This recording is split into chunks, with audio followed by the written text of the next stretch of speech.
Иван Емил Недър. Аз всички буквички изучих вече, прилича са на щупен огивеч, приличата на шапката на екала, на лоста, повдигната могилка. Прилича на кригла детска топка, антената на попа за земна копка. Зная. Дани? Зная, Боб се пише с Боб. Проверявам го с Боба. А пък сняг се пише с Г. А пък сняг се пише с Г, проверявам с снега. Хляб, чорапи и праг ще разгледам пага. С книжките ще бъда нежен, а пък с правописа пък прилежен. Браво. Буквите изучихме вече. Изучихме вече, знаем всяк да пишем и да четем. Те ни водят прекъснато царство на четното. Спокойно. Ние с буквите отиваме надалече, с буквите се учим да растем. С буквите да почваме другарство. Те са най-доброто другарство на света. Те ни водят прекъснато царство на четното и писмеността.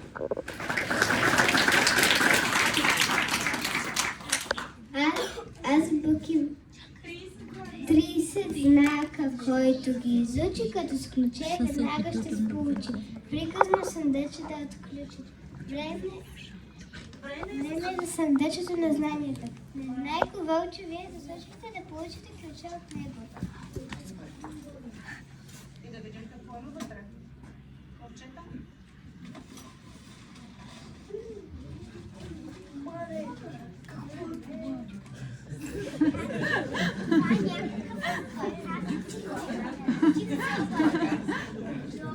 дошли в прекъсната страна на знанието.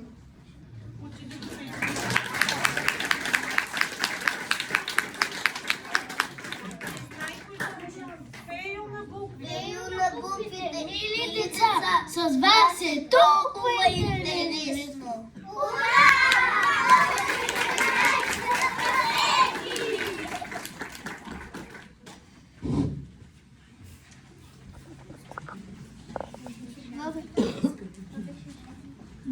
Благодаря ви, деца.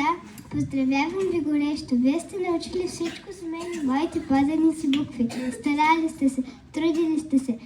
Знам, че понякога никак не ви е било лесно, но сега имате безценно богатство, което никой не може да ви открадне. Пазете го, множете го. Азбуката е първата жълтица във вашите гърненца на знанието. Пълнете ги с още и още такива жълтици, после и още такива гърненца и ще имате съкровище, което никой никога няма да може да ви открадне. Азбуки, веди вълшебливи гласове, страниците вледи, пак славото зове. Та свято и вечно чуй българско дете и в кътче най-далечно пак Абе ви чете. От азбуката родна започва своя път, земята ни свободна и знае светът. А знаете ли, скъпи деца, кои са създателите на българската азбука? Кирил и Методий!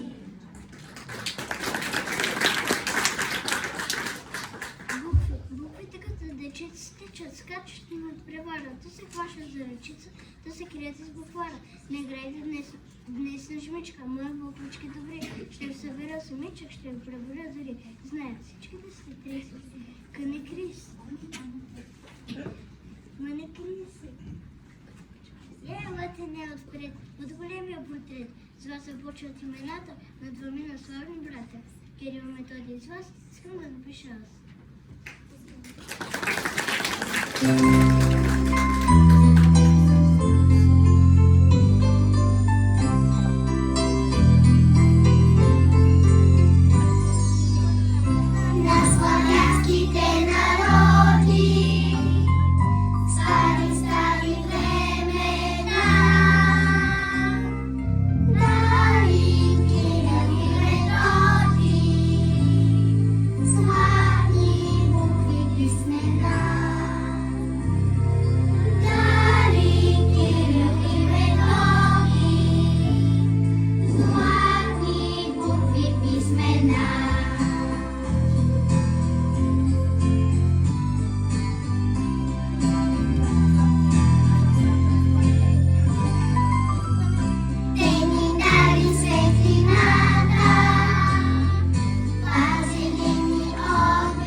Благодаря ви, деца. Поздравявам ви горещо. Вие сте научили всичко за мен и моите подани си букви. Старали сте се, трудили сте се.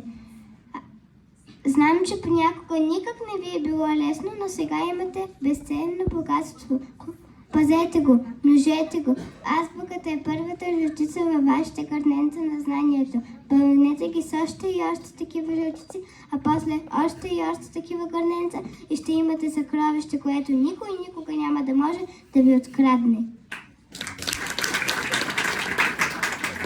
С Богом кукли, с Богом билки, с Богом думи неразбрани. Буквите като светилки днес на празника са събрани. Нека никой не въжди се, че съм станала голяма. С тях уведено аз пиша най-добрата дума мама.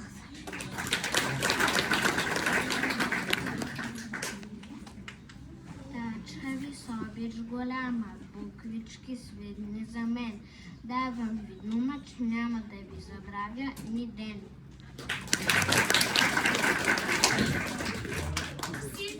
Всички букви зная, мога да чета.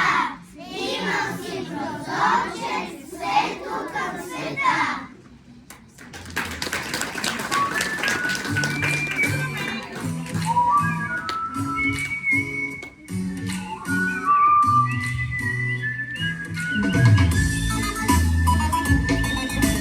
Буквичките са ми ясни, те са 30 на брой.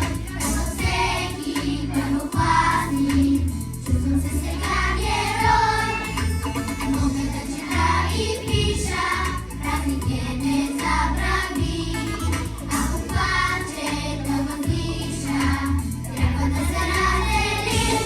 Празник, празник е страхотен, слава наш човек грамотен. Дълго чакам този светъл ден. Празник е за мен, празник, празник е страхотен, слава наш човек грамотен. Дълго чакам този светъл ден. Празник е за мен.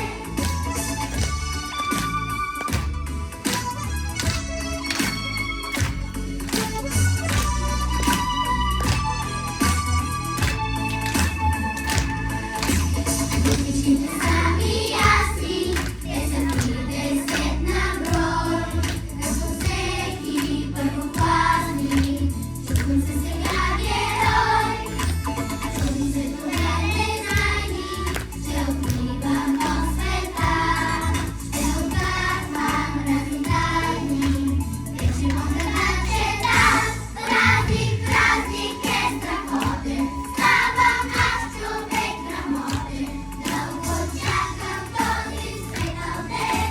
Празник е за мен, празник, празник е страхотен, слава наш човек грамотен. Дълго чакам този светъл ден. Празник е за мен, дълго чакам този светъл ден. Празник е за